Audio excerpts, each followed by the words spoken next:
Hey everyone, I am finally back with another dividend investing video. Thank you for hanging in there. It's been a few weeks. I'm going to answer 10 subscriber questions in today's video. Yes, I recently approved a variety, over 300 of new members to my private Facebook group, which I will link to in the pinned comment below.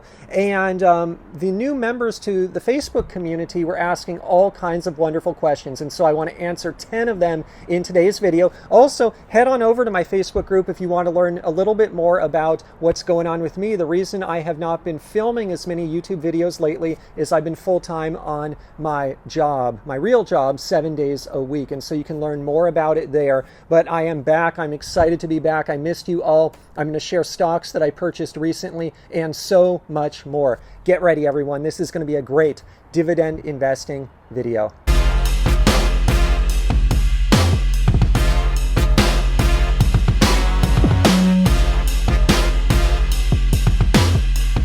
All right, everyone. So the first subscriber question that I want to dive right into are some of the stocks that I have purchased recently. A subscriber is asking, Ian, which ones are you doing? It's a weird market now. Everything is overvalued, or so it seems. What are you buying? And so let's share the first one on the screen right now, which is PepsiCo.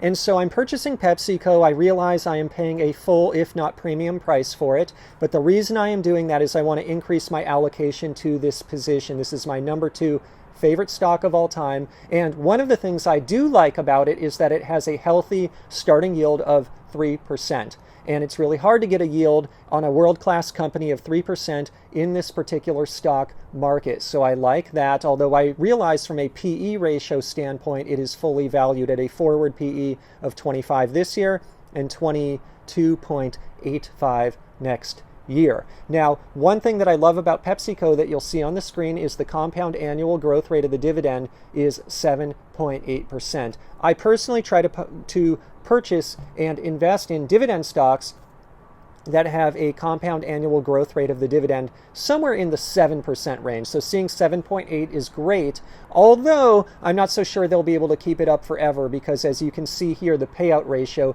is quite high, and so that might slow down a little bit, which brings me to another question. And so I'm going to embed some of the questions throughout this video. And one of the other questions was, Ian, how do you calculate compound annual growth rate? And so one of the metrics that I look at all the time is compound annual growth rate, and I look at it on the dividend in particular. And so what I noted here on the screenshot is that the dividend per quarter in 2015 was 70.25 cents.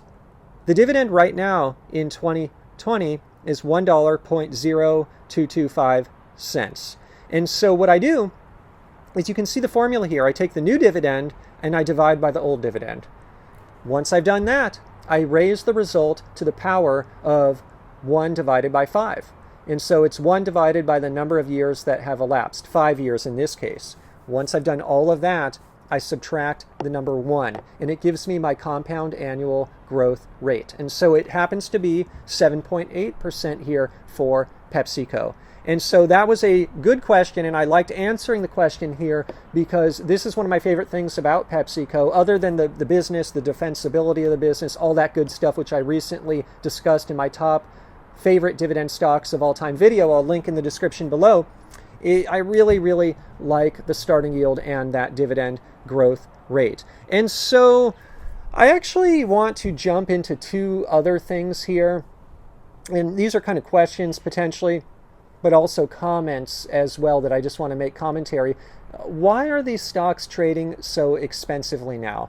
They seem to be surging to unrealistic heights. And so I have 2 real theories. The first theory is that, yeah, stocks are surging to unrealistic heights. PepsiCo, it's fully valued, if not overvalued. Why? Because we are seeing an unprecedented amount of government stimulus. And I think there's a flight to quality. I think there's a flight away from fiat currency into companies, into common stocks, valuable companies that have pricing power over inflation. And so I think there's kind of that school of thought, and I can buy into that. There's some weird stuff happening in 2020. Why is Pepsi and every other stock so expensive? Why is it surging despite all of this kind of bad stuff happening out there in the world, such as the pandemic, such as a soft economy right now, such as even in California, these horrible wildfires? Why is the stock market surging? One theory is just that it's a flight to quality. Investors are looking for places to park money, and many investors are speaking by parking money in stocks rather than paper currency. So that's one of my theories. But the other theory I have, and this is something I want to point out right now, and in fact, I'm going to share something in a minute that I think you're really going to like. But one of my favorite aspects of this community is it's a global community. We are a global community, over 60,000 dividend investors strong here on YouTube, and also across other social media sites now as well. I love all of you. And I recently did a poll. I think this was on actually one of my recent YouTube videos. And I said, just put in the comments below, where are you from? And so I'm going to share a quick clip that my good friend, my homie Bernie put together. He is my designer, and I want to share just a tribute to the global nature of our community, and then I'm going to share in a minute why this is so powerful. So check it out.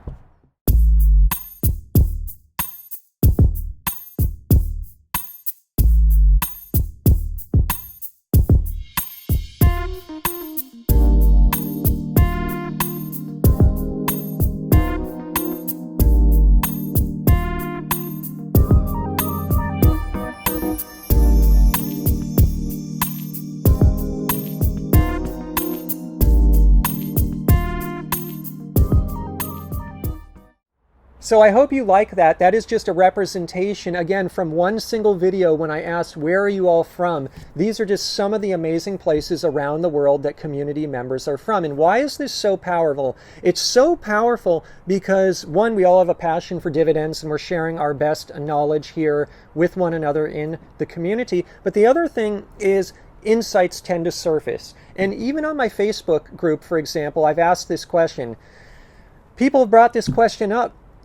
People have shared photos of how is business doing in your local Starbucks, and people are sharing their insights. One of the community members on Facebook was even sharing pictures like how busy is the local shipping port, how many ships are there, trucks are there, that kind of stuff. And I'll tell you, real world speaking, when I go to Starbucks these days, I'm seeing it really busy. I'm almost seeing it that, yeah, people are being cautious. They're living their life with face masks and practicing best practices for social distancing. But that being said, I'm seeing almost people that are like, look, we've been cooped up and we're getting back to life. We're just doing it.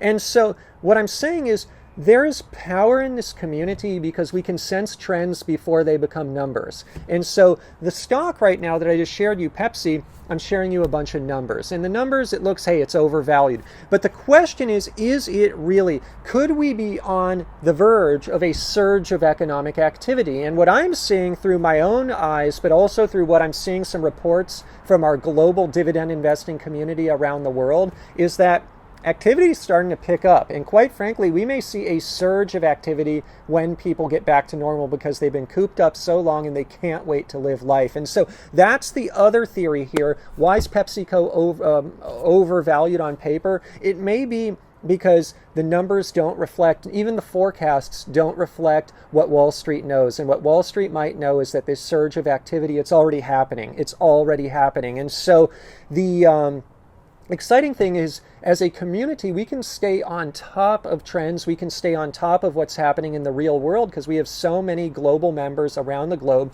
sharing insights here. And so I want to just say I love you all and thank you for making this a wonderful global collaborative community where we can just share, hey, I was at my local Starbucks today and this is what it was like.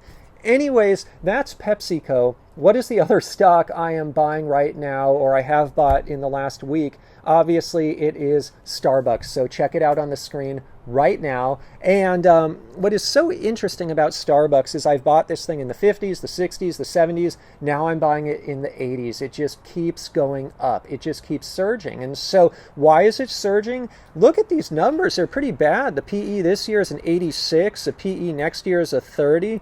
But again, one of the reasons maybe it's surging right now is the market, investors, they know something that the numbers don't reflect. They know something even that the analysts aren't reflecting just yet. And I am seeing some of those types of insights come from my own just personal experience. When I go to Starbucks, even here in California, they're very busy now.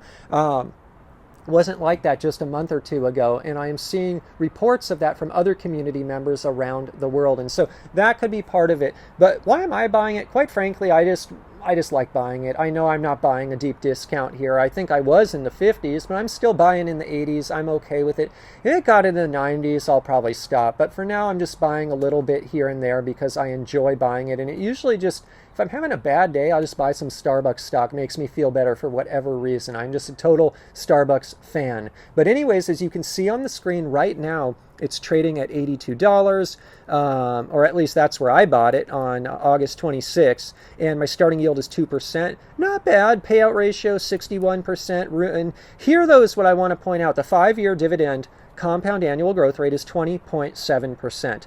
This company raises the dividend, and it raises it on average by over 20% per year. If they keep that up, my opportunity for yield on cost is just out of this world. It's a huge opportunity for a massive dividend yield on cost. And so that's the main reason, actually, that I keep buying Starbucks, other than the simple fact that I enjoy buying it and I want to be a huge shareholder in Starbucks. Maybe one day they'll put me on the board if I am lucky. I just enjoy the company. I really enjoy it. And so I want to move on next to another subscriber question. And I'm kind of scattering them all around here today. I'm just going quick style. I'm trying to go as quick as I can to keep the video length manageable. But I want to go through my ride or die stocks. It's been a while, and the question I received is, Ian, what are your... I actually received a bunch of questions about my ride or die stocks, but one of the questions was, what are my top 5 favorite ride or die stocks? So check it out on the screen right now. And if you have not seen these before, these are my favorite dividend stocks of all time. And I'm doing a lot of things on this screen. I'm going to answer a lot of questions. So the first question is my top 5. Well, I highlight them in green in that first column. And so my top 5 favorite dividend stocks of all time. And I'm kind of looking at this also, if I had to construct a portfolio of just 5 stocks, are Johnson & Johnson, PepsiCo, McDonald's, Clorox, and 3M. And so I was tempted, for example, to put Starbucks on this list. Why didn't I? If McDonald's is already on it and I'm only picking 5 stocks, I don't want to have 2 restaurants. That's why. I was tempted to put Kimberly-Clark or Procter & Gamble on the list. Why didn't I? Well, I had Clorox, and so it kind of already covers CPG. Why did I include 3M? Although it probably is not a really top 5 for me, it's because it's the only industrial here, and I wanted that industrial exposure. And so a little bit of this, it was a tough question picking my top 5 ride or die, but I kind of did it by just starting with my top 3 stocks I have to own no matter what, which are the first 3. And then I started thinking strategically as I went down the list, and Clorox honestly had to be on there. I guess the only one where I was really thinking and applying logic and trying to figure out, which one do I pick was 3M. It was that last one, and again, I picked 3M because it added that diversification to the list. But anyways, those are my top 5 ride or die stocks. And so another question I received is just, do you have any stocks you like under $50? And so this is a question I received, and honestly, I don't really believe that this question is as relevant in the United States anymore, because and I'm not trying to put down the person that asked the question, by the way. I love these questions. All questions are good questions. But the fact of the matter is, with new brokerages and even traditional brokerages in the United States, most investors have access to fractional shares. And because it's possible to buy fractional shares, you don't have to buy, 1 share of a $50 stock. You can buy a $100 stock and just buy half a share now. And so if someone is an investor trying to invest in $50 increments, many brokers make that possible now in the United States. And so that's why I'm trying to add a bit of context to the question. But let's just say psychologically this investor is thinking, hey, I just want to buy 1 share. And I like buying 1 share, single share increments, and I need something under $50. Well, the stock on the list I highlight in blue, it may be hard to see, but it's the Coca-Cola Company, and it is actually trading at $49.83. And I actually highlight some other metrics on these ride or die stocks in yellow. And one of the metrics I really like about Coca-Cola is the starting yield. It's 3.29%. That's a really solid starting yield. And so this stock could be an interesting candidate if an investor just had to buy something under 50 for whatever reasons. Maybe that investor just felt, I don't want to buy fractional shares, I only want whole shares. Well, it's possible to do that with Coca-Cola, and it's possible with Coca-Cola to get a really attractive starting yield. And so I thought that was really cool. And so while I'm on the topic of ride or die stocks, I just want to go real quick. I highlight some interesting points of interest here in yellow. And I'll just share really quickly. J&J is probably going to be a stock that I buy very soon, more of. It's my number one favorite stock. It's my largest position. I like it because the forward PE is a 17. That sounds kind of high, quite frankly, but in this market, it is about the best I can find for world-class companies. And so that was a point of interest. I think it's attractive. Pepsi, what's attractive to it is a 2.92 starting yield.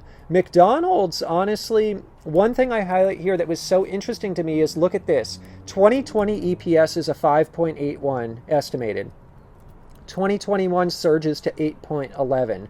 And so McDonald's, I even think the analysts are talking about what I'm seeing in the real world. When I go to restaurants these days, when I go out and about the town, when I just drive, because I drive a lot, I see more cars on the road, more people out and about, more activity. I don't think this activity is even in the analyst estimates yet. And so in the comments below, share what you're seeing in the real world. That's the benefit of our global community, or one of the benefits. And you're already seeing in the analyst estimates a surge in activity here, and I almost think that it may even underestimate the surge, the magnitude of the surge. And so that's something that was exciting in the McDonald's numbers. In the Clorox numbers, main thing I highlight is just the PE. It's way overvalued in my humble opinion. That said, I continue to reinvest dividends. I'll never penalize a winner.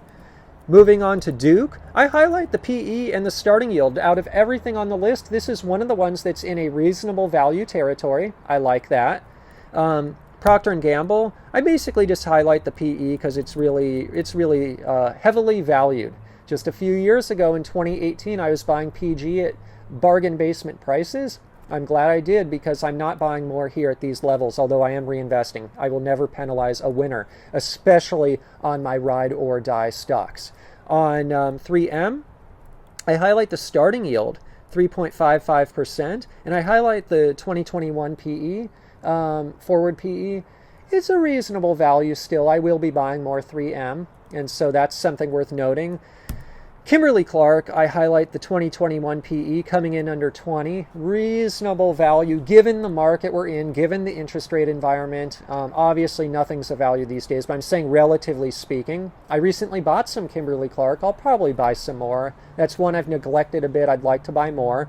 Moving on to Starbucks, highlight that heavy PE. Same with the Home Depot, heavy PE.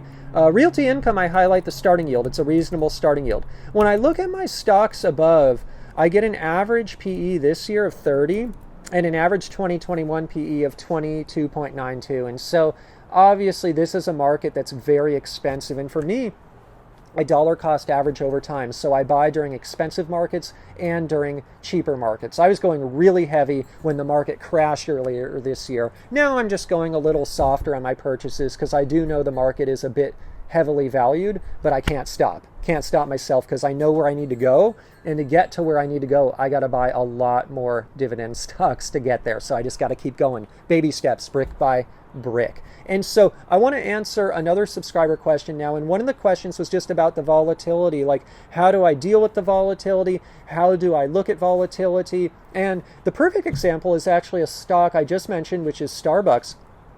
And Starbucks, I was buying it in the 50s, bought again in the 60s, bought again in the 70s, buying now in the 80s. And not just one time, I've been buying it like crazy. I share all my trades on Twitter, by the way, or at least most of them. Sometimes I'll forget, but it's free. I don't have some private thing, this or that. I just share my trades for free, all my best content for free. I love you all, and thank you for your generous support, everyone who's supporting the community. If you love this channel, please drop a like below. It means the world to me, or a comment, subscribe. All the support really helps. But anyways, the way I deal with the volatility, quite frankly, is I have a list here. I own 46 stocks, but the ones I'm really focused on are the ones I'm sharing now. And the way I deal with the volatility is I just love these companies. I love them so much, and so when a stock tanks, I look forward to buying it cheaper. When a stock is more expensive, I don't mind buying it. And so for me, it's about finding stocks that resonate with me. It's about finding my own stocks. It's about doing the research. It's about not following other people, not following the crowds. And I've gotten used to it. It also comes down just to a lot of practice, a lot of being in the market over 20 years, having that experience, been there, done that, seen what's happened. But that's how I deal with the volatility. Now, by contrast, let's say I own stocks that I didn't have conviction in. Let's say I own stocks that I bought on some tip out there or something. Let's say I own stocks that I didn't feel comfortable about. Then the volatility would probably bother me. But because I own such quality, I'm not taking undue risk, in my humble opinion, by buying quality. Lets me sleep at night. Volatility just doesn't faze me anymore. But certainly for a newer investor, what a good year to start 2020, just because it's a way to learn firsthand in the early days of investing about the volatility that is possible in this market. And it is wild. But it also creates great opportunity for all of us long-term oriented dividend investors. And so I want to answer some more questions, just powering through the video today. Thank you for all these great questions. And for a dividend investing strategy, do you recommend infusing some high growth non-dividend stock into your portfolio? Boy, well, one, I don't recommend anything. I just share my personal journey here on YouTube for fun and entertainment, just sharing my own journey. It's possible to lose a lot of money in the market. I don't know everything. I'm just sharing with you all for fun, entertainment, informational purposes, what I'm doing. And I only buy dividend stocks these days. Yes, I have some other investments out there outside of my dividend portfolio, mainly angel type investments. But the core of what I do these days is dividends. I can't bring myself to invest in non-dividend stocks, but I do believe at the right price, at the right value, it may make sense to have, for myself, I'm talking about stocks like Apple, for example. I own shares of Apple, and that stock has done exceptionally well for me, exceptionally well. And I knew getting into it that my yield on cost was never going to be that high in the short run, but I look at it kind of as a long-term play. They have a dividend policy. The dividend will increase over time, and I will yield the benefits over that of the long run, in the long run. And I also realized that it added some growth aspect to my portfolio. So to answer this question, I would say in general for me, I have to buy stocks that pay a dividend, because if they don't pay a dividend, I would assume they may not pay a dividend. Stock like Alphabet, for example, I'd like to own, but I also worry, will they ever pay a dividend? And because of that, I stay away from that stock because it doesn't meet my criteria. My goal is to use dividends to pay all my bills. And so Apple, though, happened to pay a dividend, and because they took that, even though it was a token gesture, if you will, I knew in the long run that there was an opportunity for huge yield on cost. And so for me, having that aspect of my portfolio, I like it. I like having that growth aspect of the portfolio. And because I'm using cash flow now to pay some of my bills, but I also have a long-term, multi-generational outlook, I like having some of those long-term growers as well. But again, for me, I can't bring myself really to buy non-dividend stocks like Alphabet, even though I'd like to own them, just because I don't know if they'll ever pay a dividend. If they never pay a dividend, it just doesn't meet the criteria of my personal investment charter. So that's a really, really good question. And with that, it brings me to another question. Subscriber is asking me, Ian, what do you think about stocks like Visa, because they pay such a small token dividend? And so I'll use Apple as the example again. With stocks that pay a small token dividend, they do reach my radar, hence Apple, although I'm not buying Apple here. I think it's surged a bit too much. But when I was buying, I felt like I was buying at a reasonable value, and I'm up a lot on this thing. But even at the time I bought it, the dividend is kind of a token dividend. And again, it goes down to time horizon. If I were retiring in, say, 5 years and I needed all of the cash flow to pay all of the bills, I'm not sure I would look at a stock like Apple. But the way I look at Apple is it's the part of my portfolio that's more for like 30 or 40 years out. It's really longer term. It may not even be for me. It may be the next generation that sees the results of that, at least on a cash flow basis, because I don't sell stock to pay bills. It has to be dividends, has to be cash flow. But that's how I look at it. Those stocks that pay kind of a token dividend, if you will, it's really small. I like it because it shows me that they're willing to pay a dividend, but I also look at them very differently than a stock like a PepsiCo that's in the 3% range, for example, or close to it. I look at them very differently, and I look at it as a completely different life cycle of that investment, but I like having them in the portfolio. So really good question on that. Let me check some other questions here. One of the other questions was just on taxes. I did a whole video on this, so I'll link to it in the description below. But basically the question was, Ian, when you receive a dividend, before it's reinvested, do you pay taxes? And generally speaking, again, I'm not a tax advisor, not licensed tax advisor, not tax advice, just sharing my general knowledge here for fun and entertainment. Yes, dividends will get taxed before they get reinvested. Now, most dividends of the stocks I own, in fact, all of the dividends on my ride or die list, other than realty income, are considered qualified. So those dividends get treated as long-term capital gains, at least according to the tax code right now. Although with the political environment out there, boy, things might change. Things might change in the coming years, and there could be a whole can of worms on taxes. But generally, I don't let taxes influence my investing philosophy. I have to go... taxes can change and they come and go, but great companies, companies that are focused on shareholders, on distributing cash back to the shareholders, that's, in my opinion, part of the company culture. It's kind of more of a forever thing. And so taxes, you know, code changes, whatnot. And so, but yes, when a dividend is received before it gets reinvested, there are taxes owed on those dividends. And for most investors, the full dividend just gets reinvested. But when it comes time to tax time, taxes will be owed. And many investors will pay these quarterly estimated taxes, for example, if the dividends are big enough, so as there's not a penalty at the end of the year when the tax return is filed. Now, most of the stocks that I own, they pay qualified dividends, again, long-term cap gains. But some of the stocks I own, like Realty Income, which is a real estate investment trust, it pays a...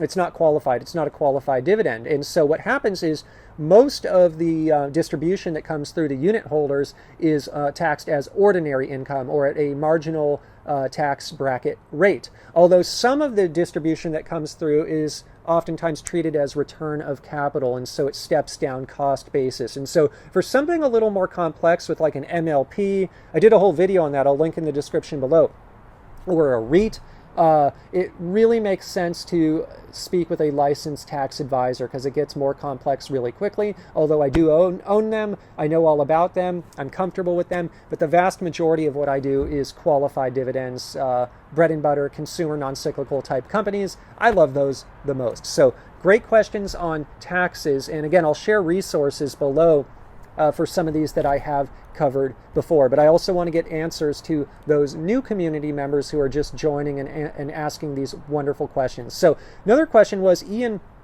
can I start at 62? Personally, I think, and again, I'm just speaking hypothetically, I can't speak to anyone's personal situation other than my own, but personally, I believe that it's never too late to start, and it all depends on anyone's individual circumstances. But one thing I always remind people is, obviously it's about the investor and their immediate family and their lifetime. And even someone wanting to invest at 62 and leverage cash flow, live off cash flow, it is possible. It would just probably be a portfolio that may look a little more skewed towards the high yielders, like utility type companies, for example. But what I also remind investors and myself is life expectancies are going way up. Medical advances are increasing all the time. That's why I love investing in companies like J&J. And don't let 2020, this year, this crazy year, awful pandemic, fool you. Things may seem really dire out there right now from a health standpoint, but in general, I'm very optimistic. I think that let us all live very long, healthy lives, and so we should all plan for that. And so 62, I would say, quite frankly, is the new 42. So we should think in those types of terms, and that's why it's so important to invest in one's health as well. And so, but the other thing, the last point I'll just make on this is also multi-generational comes into it. And so if this person had kids, for example, and wanted to think forward investing not only for themselves, but for future generations, there's that element as well. And so it all comes down to the person at hand, but I'm just speaking hypothetically. If I were 62 and just starting out, I would definitely not think it's too late. It's never too late to set up a really awesome, amazing investment strategy that is personalized and works really, really well. So I love that question. Something else. So someone was asking about monthly versus quarterly dividends. I really like this. And so I get this question all the time. And in fact, when new members join my Facebook group, they sometimes will introduce themselves. And I ask, just tell, questions when they're signing up. And some of the things I get oftentimes is like, hey, I'm just looking for monthly dividends. I can't tell you how many times I've seen this. People just saying, Ian, I'm in it, but I'm only looking for companies that pay monthly. And I really get kind of,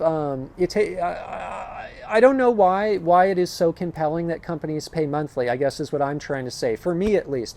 Because I own 46 companies, I basically have a company that's always paying dividends at any which time. And I did a whole video on this. I'll link in the description below. It shares my whole dividend schedule, if you will, which months, when I'm getting dividends throughout the year. I do own one company, Realty Income, that does pay monthly. But what I'm trying to say is I don't really worry about quarterly versus monthly too much at all. I just worry about owning great companies. And I know if I own enough great companies, the payouts will stagger throughout the year. Now, let's say, though, going back to the example at the beginning of the video, which are my favorite 5 ride or die stocks. Let's just say I own 5 stocks.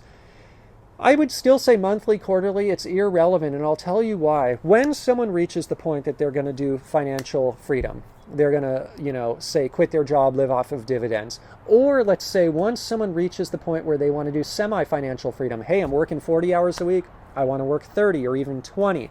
Usually it's not just a flip of the switch. Usually what I would do, I'm just speaking hypothetically, is I would know the exact point when it's possible to do that. Then I would probably wait another 6 months, for example, to stockpile some money from dividends before flipping the switch. And it's because of stockpiling the money and having that buffer that then any future dividends that come through, it doesn't matter when they're paid. You don't have to worry, oh my God, is my dividend coming the next week or the week after? Doesn't matter because you're already living from the buffer while the rest of it's just accumulating for your future self. And so because of this element of kind of just being a little more conservative, having the buffer, looking at it that way, I don't care about monthly versus quarterly versus anything versus annual. I just want quality, top quality that I can rely on day in, day out, can sleep well at night. And so moving to the next question was actually about payout schedules. And so I guess I just answered both of these questions in one. And payout schedules really don't bother me too much one way or another, again, because of this concept of the buffer. And so before I leave today, a few things. Stuart, thank you, man, for joining the Facebook group. I ran into Stuart a few years ago at Caesar's Palace in Las Vegas, and he introduced himself. This is when my channel was not as big as it is now. It was maybe 10,000 or so subscribers. And so thank you, Stuart, for joining the Facebook group. Shout out, homie, if you're watching. Thug Life Investing, thank you for your support. And yeah, I guess I'll have a lot of cool videos on the way, and thank you guys for hanging in there. Thank you, everyone, for hanging in. I guess before I leave today, please click the like button. That means the world to me. I'm going to stay up late tonight. I'm just going to get this video out because I know you've been waiting a long time. Before I leave today, in terms of a disclaimer, this is not investment advice. I'm not a licensed investment advisor. Today's video is just for your fun and entertainment. If you're going to go out and invest in the stock market or anywhere else, please consult a licensed financial advisor first. Just sharing my journey here on YouTube for fun and entertainment. Also worth noting, I'm not a licensed tax advisor. I'm not providing tax advice. Just sharing information here for fun and entertainment. Please consult a licensed tax advisor before making any tax decisions. Now, moving on, in terms of full disclosure, I own the stocks mentioned today. I am long on Johnson & Johnson, ticker symbol J&J, PepsiCo, ticker symbol PEP, McDonald's, ticker symbol MCD, Clorox, ticker symbol CLX, Duke Energy, ticker symbol DUK, Procter & Gamble, ticker symbol PG, Coca-Cola, ticker symbol KO, 3M, ticker symbol MMM, Kimberly-Clark, ticker symbol KMB, Starbucks, ticker symbol SBUX, the Home Depot, ticker symbol HD, Apple, ticker symbol AAPL, and Realty Income, ticker symbol O. I own all of those in my personal dividend stock portfolio. Shout out to my patrons. Thank you for the support. Thanks for waiting for this video. Love you all. I'll see you in the next video.